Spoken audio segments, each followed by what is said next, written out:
বাংলাদেশের সচেতন শিক্ষার্থীবৃন্দ বৈষম্য বিরোধী ছাত্র আন্দোলনের ব্যানারে যে কোটা সংস্কারের পতনের আন্দোলন সেটা 5ই আগস্টে গিয়ে পৌঁছায়, তারই ধারাবাহিকতায় আজকে আমরা এই যে আমাদের রায়ের বাজার বুদ্ধিজীবী কবরস্থান, এখানে জাতীয় নাগরিক পার্টি এনসিপির পক্ষ থেকে এসে উপস্থিত হয়েছি। আমাদের এনসিপির সম্মানিত আহ্বায়ক, সদস্য সচিব, মুখ্য সংগঠক, মুখ্য সমন্বয়ক সহ এনসিপির সম্মানিত সংসদ সদস্যবৃন্দ এবং বিভিন্ন পর্যায়ের নেতৃবৃন্দ তারা আজকে এখানে এসে উপস্থিত হয়েছেন। এ পর্যায়ে আমরা জাতীয় নাগরিক পার্টি এনসিপির সম্মানিত আহ্বায়ক, আমাদের বিরোধী দলীয় মাননীয় চিফ হুইপ জনাব নাহিদ ইসলাম এমপিকে বক্তব্য রাখার জন্য অনুরোধ করছি। আসসালামু আলাইকুম প্রিয় দেশবাসী এবং সাংবাদিক ভাই বোনেরা যারা বৃষ্টির মধ্যে কষ্ট করে এসেছেন, আপনাদেরকে ধন্যবাদ জানাই। আজকে ঐতিহাসিক পহেলা জুলাই যেদিন থেকে এই জুলাই গণ অভ্যুত্থানের সূত্রপাত হয়েছিল, আজকে জুলাই গণ অভ্যুত্থানের দ্বিতীয় বার্ষিকী আমরা শুরু করছি। এই বছর 2 বছর গণ অভ্যুত্থানের অতিবাহিত হয়েছে। আমরা আজকের এই পহেলা জুলাইতে আমরা আজকে এসেছি রায়ের বাজার সংলগ্ন জুলাই গণ অভ্যুত্থানের শহীদদের যে গণকবর রয়েছে সেই গণকবরে কবর জিয়ারত করতে এবং তাদের প্রতি শ্রদ্ধা জ্ঞাপনের মাধ্যমে আমাদের যে মাসব্যাপী 36 দিনের যে কর্মসূচি সেটি আজকে শুরু হতে যাচ্ছে। এবং আপনারা ইতিমধ্যে জেনেছেন যে আমাদের পুরো মাসব্যাপী 36 দিন ব্যাপী ঢাকা এবং সারা দেশে আমাদের জুলাই গণ অভ্যুত্থান স্মরণে আমাদের কর্মসূচি থাকবে। এবং প্রিয় সাংবাদিক ভাই বোনেরা এবং প্রিয় দেশবাসী, আজকের এই দিনে আমরা শ্রদ্ধার সাথে স্মরণ করছি শহীদ আবু সাইদ, মুগ্ধ, ওয়াসিম, ফারহান ফায়াজ, রিয়া গোপ সহ জুলাইয়ের যে 1400 শহীদ এবং 30,000 যারা আহত রয়েছেন, জুলাই যোদ্ধা যারা রয়েছেন, তাদেরকে আমরা শ্রদ্ধাভরে স্মরণ করছি। আমরা শ্রদ্ধাভরে স্মরণ করছি জুলাই গণ অভ্যুত্থানে বৈষম্য বিরোধী ছাত্র আন্দোলনের ব্যানারে যে অসংখ্য অগণিত বাংলাদেশের ছাত্র সমাজ রাজপথে নেমে এসেছিল। পাবলিক বিশ্ববিদ্যালয়ের ছাত্রছাত্রীরা, প্রাইভেট বিশ্ববিদ্যালয়ের ছাত্রছাত্রীরা, মাদ্রাসা, স্কুল কলেজের ছাত্রছাত্রীরা, আমরা তাদেরকে স্মরণ করছি। আমরা স্মরণ করছি শ্রমিক ভাই বোনেরা, নিম্নবিত্ত শ্রেণীর মানুষেরা যারা জুলাই গণ অভ্যুত্থানে নেমে জীবন দিয়ে এই গণ অভ্যুত্থানকে সফলকাম করেছিল। এবং আমরা স্মরণ করছি আমাদের নারী সমাজকে, আমরা স্মরণ করছি আমাদের পেশাজীবী যারা শিক্ষক, অভিভাবক, সাংস্কৃতিক কর্মী, আমাদের আলেম সমাজ, আমাদের সাংবাদিক ভাই বোনেরা, আইনজীবী সহ যারা বিভিন্ন পেশাজীবীর মানুষেরা এই গণ অভ্যুত্থানে নেমে এসেছিল। এবং আমরা স্মরণ করছি আমাদের প্রবাসী ভাই বোনেরা যারা পৃথিবীর বিভিন্ন প্রান্তে, মধ্যপ্রাচ্য সহ পৃথিবীর বিভিন্ন প্রান্তে যারা আন্দোলন করেছিল। বাংলাদেশি এবং বাংলাদেশের বাইরে বিদেশি অনেক বন্ধুরা আমাদেরকে সহযোগিতা করেছিল, বিভিন্ন বিশ্ববিদ্যালয়ের ছাত্রছাত্রীরা। আমরা স্মরণ করছি যারা সাবেক সেনা অফিসার সহ সেনাবাহিনীর যারা তরুণ কর্মরত অফিসাররা যারা জুলাই গণ অভ্যুত্থানে প্রত্যক্ষ এবং পরোক্ষভাবে সহযোগিতা করেছেন।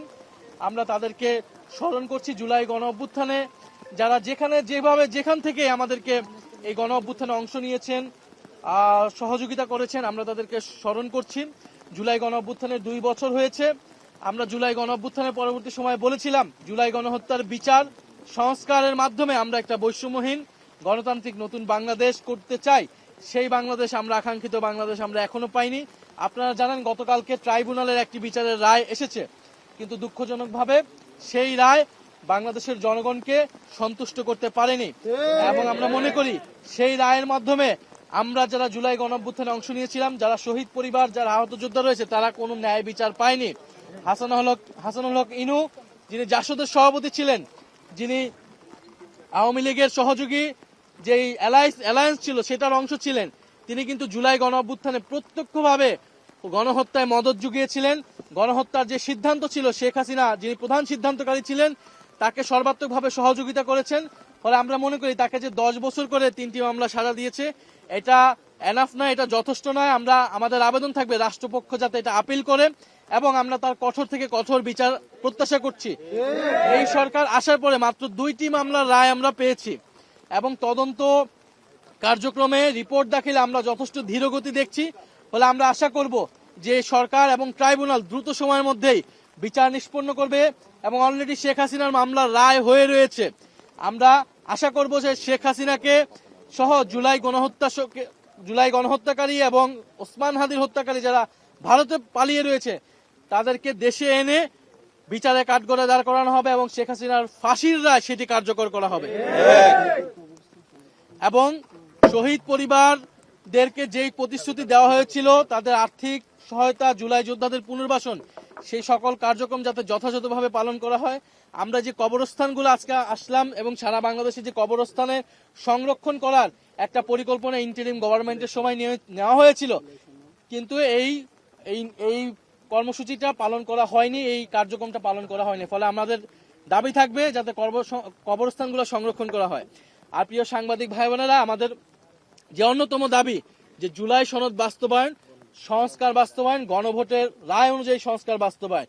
আমরা দেখলাম এই নির্বাচনের যে গণভোট এবং নির্বাচনের অন্যতম কমিটমেন্ট ছিল রাষ্ট্র কাঠামোর সংস্কার, বৈষম্যহীন বাংলাদেশ, আমরা এই সংস্কার এখনো পাইনি। ফলে এবারের জুলাই গণ অভ্যুত্থান যে উদযাপন, সেটা বার্ষিকী পালনের আমাদের অন্যতম মোটো হচ্ছে এই গণহত্যার বিচার এবং সংস্কার বাস্তবায়ন। আমরা সরকারের প্রতি আহ্বান জানাচ্ছি, শুধু নাম কস্তে জুলাই গণ অভ্যুত্থান পালন করলে হবে না।